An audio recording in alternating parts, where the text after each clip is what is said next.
ദൈവത്തെ നമുക്ക് മഹത്വപ്പെടുത്താം. സാം 67 വായിക്കുന്നു. ദൈവം നമ്മോട് കൃപ ചെയ്തു നമ്മെ അനുഗ്രഹിക്കുമാറാകട്ടെ. അവൻ തൻ്റെ മുഖത്തെ നമ്മുടെ മേൽ പ്രകാശിക്കുമാറാകട്ടെ.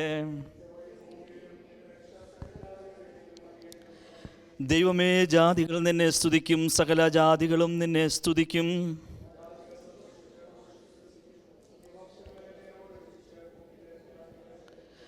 ദൈവമേ, ജാതികൾ നിന്നെ സ്തുതിക്കും, സകല ജാതികളും നിന്നെ സ്തുതിക്കും. ചേർന്ന് വായിക്കാം. ദൈവം നമ്മെ അനുഗ്രഹിക്കും, ഭൂമിയുടെ അറുതികളൊക്കെയും അവനെ ഭയപ്പെടും. നമ്മുടെ കരങ്ങൾ ദൈവസന്നിധിയിൽ ഉയർത്തി ദൈവത്തിന് സ്തോത്രം ചെയ്യാം. ഹല്ലേലൂയ, ഹല്ലേലൂയ, ആമേൻ. ദൈവസന്നിധിയിൽ ഇരിക്കാം. ദൈവം നമ്മെ സഹായിക്കട്ടെ. അനുഗ്രഹിക്കപ്പെട്ട ഈ നല്ല പകലിൽ നമുക്ക് ദൈവത്തെ ആരാധിപ്പാൻ തക്കവണ്ണം ദൈവം നമ്മുടെ ജീവിതത്തിൽ നൽകിയ അവസരത്തെ ഓർത്ത് ഞാൻ ദൈവത്തിന് സ്തോത്രം ചെയ്യുന്നു. കടന്നു വരുവാൻ തക്കവണ്ണം ദൈവം നമ്മെ ഏവരെയും സഹായിച്ചതിനായിട്ട് ദൈവത്തിന് മഹത്വം അർപ്പിക്കുന്നു. നല്ലൊരു സങ്കീർത്തനമാണ് ദൈവം നമുക്ക് നൽകി തന്നത്. ഈ സങ്കീർത്തനത്തിൻ്റെ ആദ്യത്തെ 1-2 ഭാഗങ്ങളിൽ നിന്ന് മാത്രമാണ് നമ്മൾ ഇന്ന് ചിന്തിക്കുന്നത്. അതിനായിട്ട് നമ്മൾ ആ സങ്കീർത്തനത്തിലേക്ക് കടന്നു വരുന്നു. അതിൻ്റെ 1-ാമത്തെ വേദഭാഗം ഇങ്ങനെയാണ് വായിച്ചത്: ദൈവം നമ്മോട് കൃപ ചെയ്തു നമ്മെ അനുഗ്രഹിക്കുമാറാകട്ടെ. അതിൻ്റെ 2-ാമത്തെ സ്റ്റാൻസ് ഇങ്ങനെ വായിച്ചു: അവൻ തൻ്റെ മുഖത്തെ നമ്മുടെ മേൽ പ്രകാശിക്കുമാറാകട്ടെ. ആമേൻ. 3-ാമത് ഇങ്ങനെ വായിച്ചു: നിൻ്റെ വഴി ഭൂമിയിലും നിൻ്റെ രക്ഷാ സകല ജാതികളുടെയിലും അറിയേണ്ടതിന് തന്നെ. സ്തോത്രം. ഒരു പദം മാത്രമാണ് നമ്മുടെ ചിന്തയ്ക്കായിട്ട് നമ്മൾ എടുക്കുന്നത്. അത് 2-ാമത്തെ വാക്യത്തിൻ്റെ നിൻ്റെ വഴി ഭൂമിയിലും, നിൻ്റെ വഴി ഭൂമിയിലും. ദൈവത്തിന് ഒരു വഴി ആമേൻ നമ്മുടെ ജീവിതത്തിൽ തുറക്കേണ്ടതിന് ആമേൻ ഈ ഭൂമിയിൽ ദൈവം നമ്മെ ആക്കി വെച്ചിരിക്കുന്നു. സ്തോത്രം.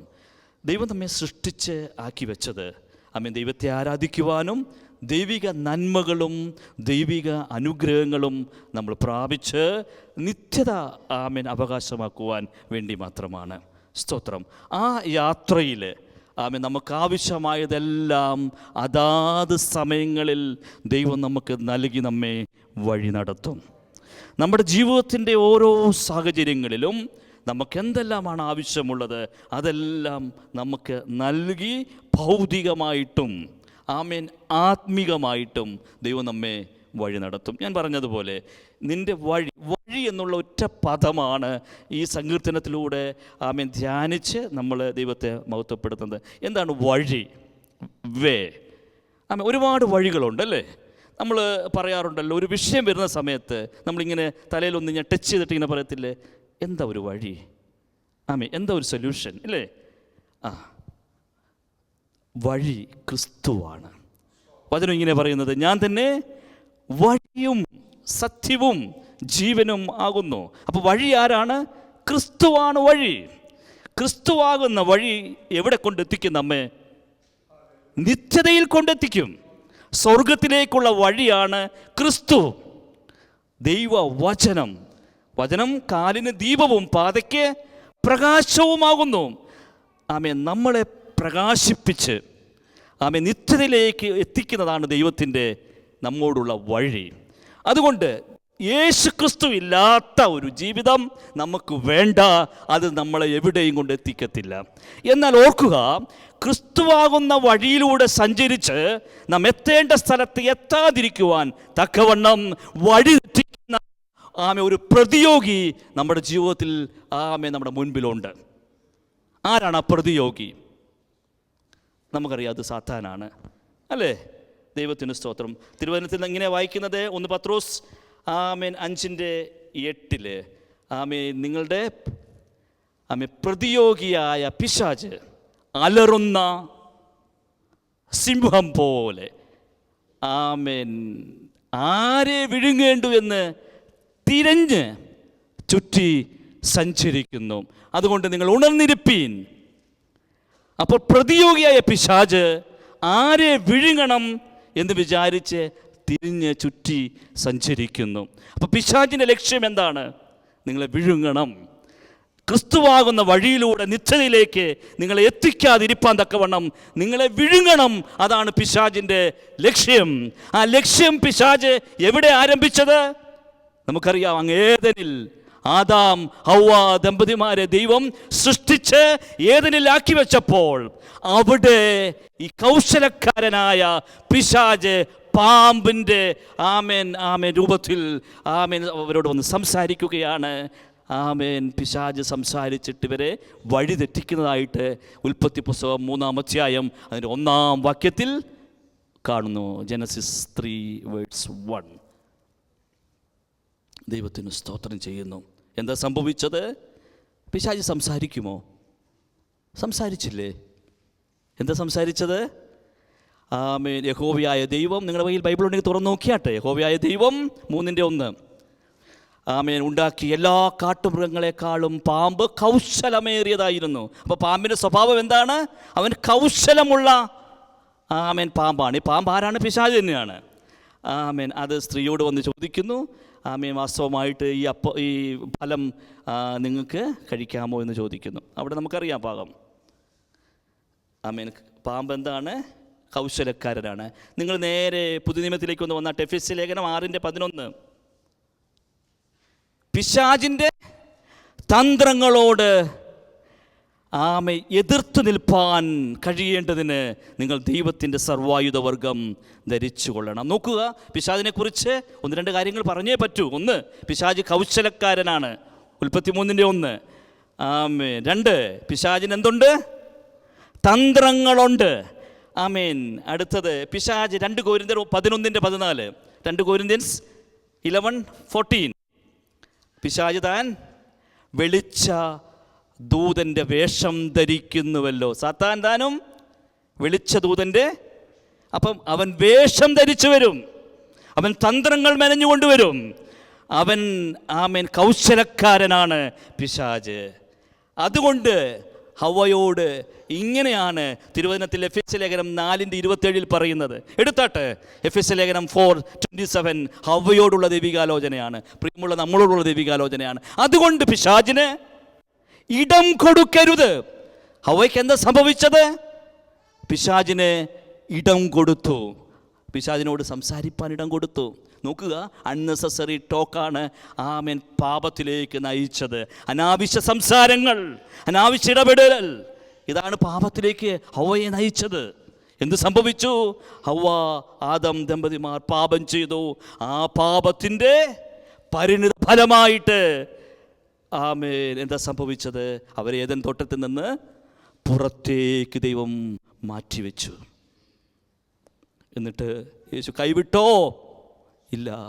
അവരെ രക്ഷിപ്പാൻ തക്കവണ്ണം എന്ത് ചെയ്തു? എബ്രായ ലേഖനം 10:19. എബ്രായ ലേഖനം 10:19. അവർ രക്ഷിപ്പാൻ എന്ത് ചെയ്തു? തൻ്റെ ദേഹമെന്ന തിരശീല നമുക്ക് വേണ്ടി പ്രതിഷ്ഠിച്ച ജീവനുള്ള പുതുവഴിയാക്കി ദൈവം മാറ്റി. ദൈവം നമുക്ക് വേണ്ടി പുതുവഴി തുറന്നു. ജീവനുള്ള പുതുവഴിയായിട്ട് കർത്താവിൻ്റെ ദേഹമെന്ന തിരശീല നമുക്ക് വേണ്ടി ചൊരിഞ്ഞു. ആദാം ഹവ്വ ദമ്പതിമാരിൽ നിന്ന് ഉത്ഭവിച്ച എന്നെയും നിങ്ങളെയും വീണ്ടെടുപ്പാൻ തക്കവണ്ണം സ്വർഗത്തിലേക്കുള്ള വഴി തെറ്റിച്ച പിശാച് താൻ പോകുന്ന നരകത്തിലേക്ക് നമ്മെ കൊണ്ടുപോകാൻ തക്കവണ്ണം പദ്ധതി തയ്യാറാക്കിയപ്പോൾ എന്നെയും നിങ്ങളെയും രക്ഷിപ്പാൻ തക്കവണ്ണം തൻ്റെ ദേഹമെന്ന തിരശീല ചിന്തി ഒരു പുതുവഴി നമുക്ക് വേണ്ടി ദൈവം തുറന്നു തന്നു. ദൈവത്തിന് സ്തോത്രം ചെയ്യുന്നു. പ്രിയമുള്ളവരെ, നമുക്ക് വേണ്ടി തുറന്ന പുതുവഴി അത് സ്വർഗത്തിലേക്കാണ്, അത് നിത്യതയിലേക്കാണ്. സ്തോത്രം. അതുകൊണ്ടാണ് വായിച്ച സങ്കീർത്തനത്തിൽ വായിച്ചത് നമുക്ക് വേണ്ടി അവൻ വഴി തുറന്നു. ദൈവത്തിന് സ്തോത്രം. പ്രിയമുള്ളവരെ, ഇതിനോടുള്ള ബന്ധത്തിൽ ഒരു വാക്യം കൂടെ വായിച്ച് ഞാൻ ദിവസം ഇരിക്കുകയാണ്.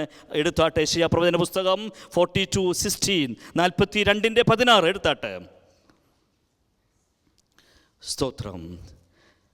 ഞാൻ കുരുടന്മാരെ അവരറിയാത്ത വഴിയിൽ നടത്തും, അവർ അറിയാത്ത പാതയിൽ അവരെ സഞ്ചരിക്കുമാറാക്കും. ഞാൻ അവരുടെ മുമ്പിൽ ഇരുട്ടിനെ വെളിച്ചവും ദുർഘടങ്ങളെ സമഭൂമിയുമാക്കും. ഞാൻ ഈ വചനങ്ങളെ വിട്ടുകളയാതെ നിവർത്തിക്കും. ദൈവത്തിന് സ്തോത്രം. ഞാൻ കുരുടന്മാരെ അവരറിയാത്ത വഴിയിൽ നടത്തും. പ്രിയമുള്ളവരെ, ആത്മീയമായി കുരുട് പ്രാപിച്ച, ആത്മീയമായി ഒരു ലക്ഷ്യബോധമില്ലാതെ പാപത്തിൻ്റെ ചങ്ങലിൽ കിടന്ന സ്തോത്രം, ഈ കുരുടന്മാരെ ഞാൻ ശരിയായ വഴിയിലേക്ക് നടത്തും. എന്ന് ദൈവവചനം മെശിയ പ്രവചനത്തിലൂടെ നമ്മോട് അറിയിക്കുന്നു. ഒരു യഥാർത്ഥ വഴിയിലൂടെ നടത്തി ഒരു യഥാർത്ഥ പാതയിലൂടെ നമ്മെ സഞ്ചരിപ്പിച്ച് നിത്യയിലെത്തിപ്പാൻ തക്കവണ്ണമാണ് ദൈവം നമ്മെക്കുറിച്ച് ആഗ്രഹിക്കുന്നത്. അതുകൊണ്ട് ഇരുട്ടിൽ സഞ്ചരിക്കുമ്പോൾ അവിടെ വഴിയില്ലെന്ന് വിചാരിക്കല്ലേ, അവിടെ വഴിയുണ്ട്. സമുദ്രത്തിൽ കൂടി സഞ്ചരിക്കുമ്പോൾ അവിടെ വഴിയില്ലെന്ന് വിചാരിക്കല്ലേ, അവിടെ വഴിയുണ്ട്.